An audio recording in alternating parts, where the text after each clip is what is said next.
A segunda aplicação, o ponto 2, verso 6, tem aí o verso 6? Não. Então o rei de Israel reuniu 400 profetas e lhes perguntou: devo ir à guerra contra Ramote de Gileade ou não? Eles responderam: sim, pois o Senhor a entregará nas mãos do rei.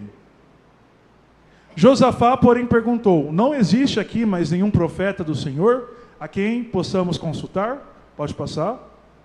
Verso 11. E Zedequias, filho de Kenaana, tinha feito chifres de ferro e declarou: assim diz o Senhor, com esses chifres tu ferirás os arameus até que sejam destruídos.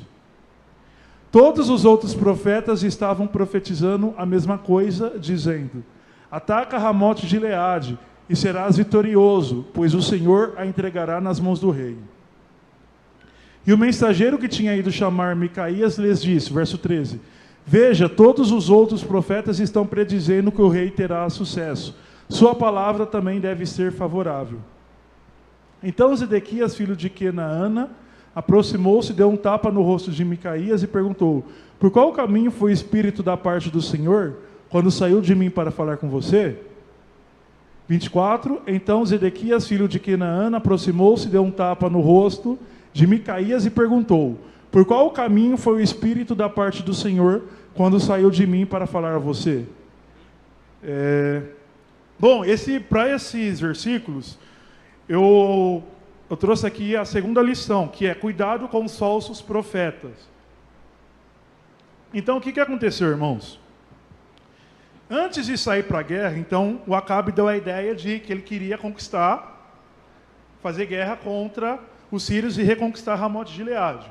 E Josafá falou assim: ô Acabe, não tem... Porque quando nós lemos o Antigo Testamento, a gente vê que sempre tinha um costume de consultar a Deus antes de sair para a batalha. Então a gente vê Davi consultava direto Deus antes de sair para a batalha. Saul, antes de se desviar lá, ele consultava a Deus para a batalha, para sair para as batalhas. Todos os reis piedosos tinham o hábito de consultar a Deus antes de sair para a batalha.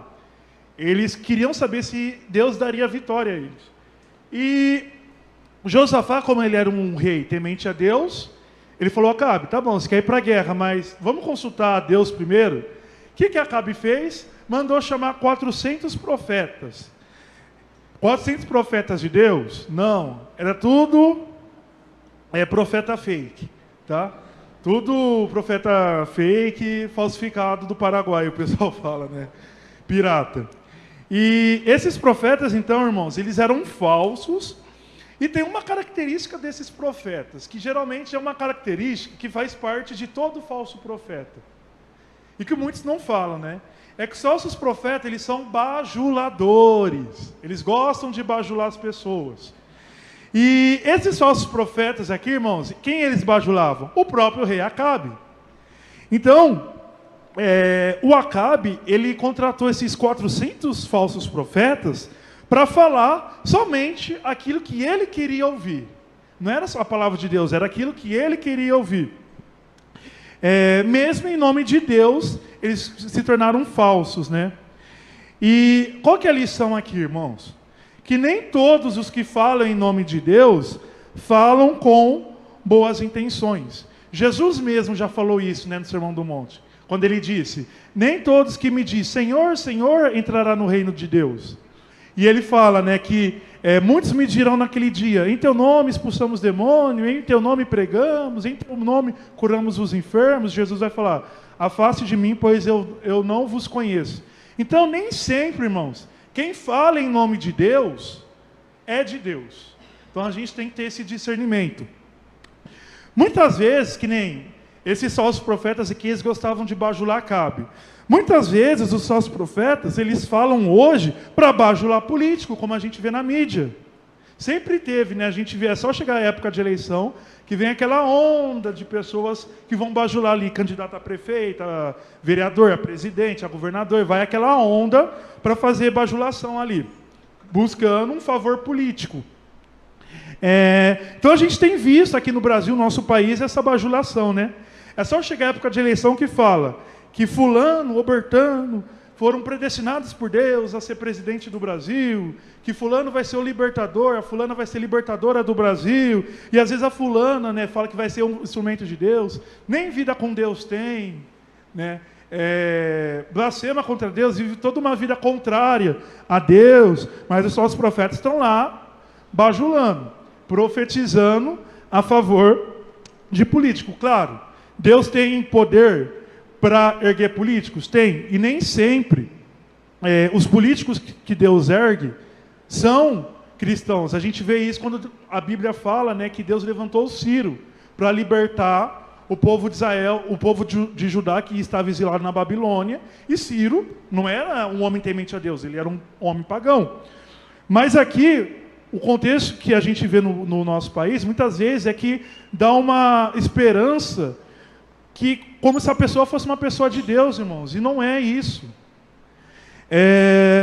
Então, quando vão profetizar para esses políticos, né, só falam coisas boas e chegam até mesmo a dar o púlpito para esses políticos subirem e pregarem como se fosse um pastor, um membro normal da igreja. E às vezes não é. Mesmo antes de estar no púlpito da igreja, no dia passado, lá no dia anterior, estava no centro, estava na religião tal. Então, muitas vezes são pessoas que não têm compromisso com Deus e tem pessoas procurando, por causa da ganância, sede de poder, de dinheiro, bajular esses políticos. Uma outra aplicação aqui é que os falsos profetas, eles não bajulam somente os políticos, mas eles gostam de bajular a sociedade no geral. Geralmente, esses falsos profetas que eu vou trazer aqui, nós podemos falar que são da linha mais liberal, que falam que a Bíblia não é a palavra de Deus, que negam os milagres da Bíblia. E geralmente são falsos profetas que querem ser aceitos pela sociedade, querem ser aceitos pelo mundão, e começa a distorcer a palavra de Deus.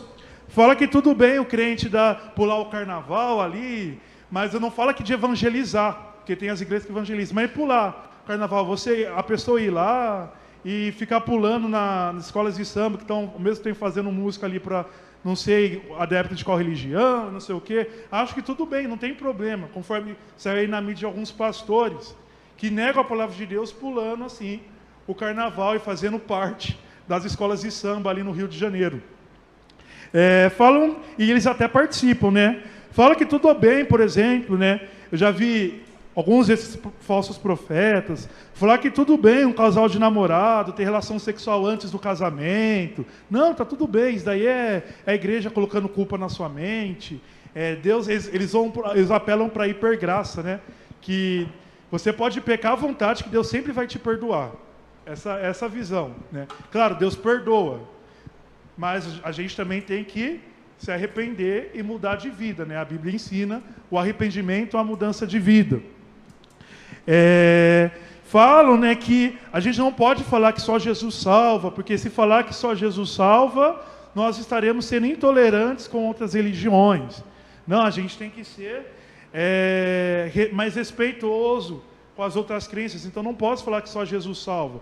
Mas quando eles ensinam isso, estão desrespeitando a Bíblia, que fala que só Jesus salva, né? Os apóstolos, Pedro e João, quando questionados ali pelo Sinédrio, em Atos 4, eles falaram que nenhum outro nome há salvação debaixo do céu, da terra, entre os homens, somente em Jesus a salvação, né? O próprio Jesus diz que somente Ele salva, eu sou o caminho, a verdade e a vida.